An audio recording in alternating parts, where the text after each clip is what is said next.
CB ने ये कह दिया कि हम इंडिया के बिना चैंपियंस ट्रॉफी कराना चाहते हैं, इंडिया नहीं आना चाहता है तो ना आए, हम हाइब्रिड नहीं करेंगे, तो आप मुझसे लिख के ले लीजिए कि ये टूर्नामेंट साउथ अफ्रीका जा रहा है। ठीक है, अब उसके बाद आईसीसी कह देगा कि ठीक है फिर हम आपसे होस्टिंग राइट ले लेते हैं, फिर हम साउथ अफ्रीका जा रहे हैं।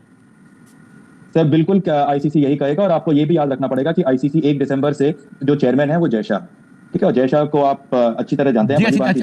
उनका विवेक जी देखिए इसमें ये बताइए, आपका ओपिनियन है और जर्नलिस्ट हर किसी को ओपिनियन हो सकता है, लेकिन आपने खुद कहा ना कि देखिए फिर मैं इकबाल भाई की तरफ आता हूं कि 10 साल से जो है वो तो क्लियर है। सो सर यहां भी एक लिमिट तो है ना कि 10 साल से एक मुल्क की तरफ से एक ही मौके पर आ रहा है कि हम नहीं आएंगे नहीं आएंगे नहीं आएंगे, और तो यहां भी फिर एक सोच है ना इस मुल्क के लोगों में भी कि भाई then why be so apologetic every time, और किसी टाइम पे स्टैंड भी ले लें भाई, अब तो सिक्योरिटी के मामला भी बेहतर है, अब तो बाकी टीमें भी आ गई हैं, सो अब लीजिए स्टैंड, हमेशा तो इट्स नॉट अबाउट मनी, तो एक ये वाली साइड भी तो है ना जिसको आप अंडर कंसिडरेशन रखें विवेक जी।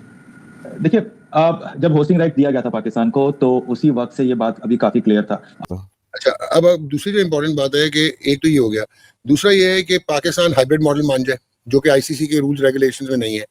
अच्छा, तीसरा ये है कि पाकिस्तान स्टांस ले कि ठीक है if India is not coming, तो जो वेस्ट इंडीज और ऑस्ट्रेलिया ने किया था 96 वर्ल्ड कप में, 4 फीट किए थे पॉइंट्स, ठीक है ये बाहर हो जाए, 8वीं टीम श्रीलंका आ जाए, एक ये भी ऊपर जाए। ये मुश्किल होगा क्योंकि इंडिया के बगैर टूर्नामेंट आईसीसी का, let us be very very practical and pragmatic, कि जितना स्पॉन्सर और जितना रेवेन्यू आईसीसी का है वो 70% इंडिया से आता है, ठीक हो गया, तो ये तो मुश्किल होगा इंडिया के बगैर टूर्नामेंट हो जाए। अब काफी साफ है कि भारत नहीं जाएगा पाकिस्तान, और ये बात पिछले 10 साल से बिल्कुल कंसिस्टेंट रहा है। अगर पीसीबी ये लोगों को बिलीव कराता रहा है कि इंडिया आएगा आएगा, तो मेरे ख्याल से ये पीसीबी की बहुत बड़ी गलती है। अब पीसीबी और पाकिस्तान दोनों फंस चुके हैं, और मैं इसलिए ये कह रहा हूं क्योंकि आपने इतना पैसा वहां पर इन्वेस्ट किया है चैंपियंस ट्रॉफी होस्ट करने के लिए, कि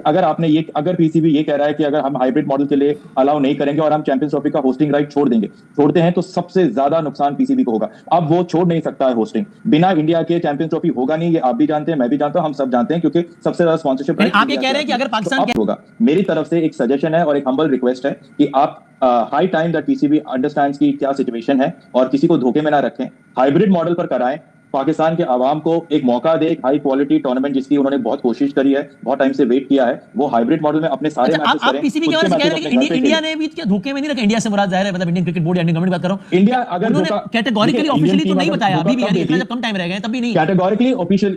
कैटेगोरिकली और ऑफिशियली बहुत क्लियर दे रखा है, राइटिंग में भी दे रखा है, आईसीसी को इन्फॉर्म किया हुआ है। और अगर आप ये देखिए कि स्टांस ऐसा नहीं है कि इंडिया ने ऑफिशियली कब इन्फॉर्म किया आईसीसी को about this particular tournament, about champions trophy?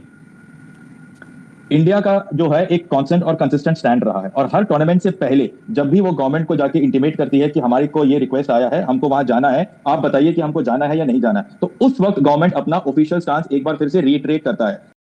करा के देख लें टूर्नामेंट, आईसीसी मना कर देगा। एक ही पूल में क्यों होता है पाकिस्तान और इंडिया? पैसा बनता है ना, इसलिए हाइब्रिड मॉडल पे आप करते हैं, इंडिया पाकिस्तान नहीं आता, 2 पॉइंट दे दे, चले, ये मशवरा देता हूं पीसीबी को, करें बात।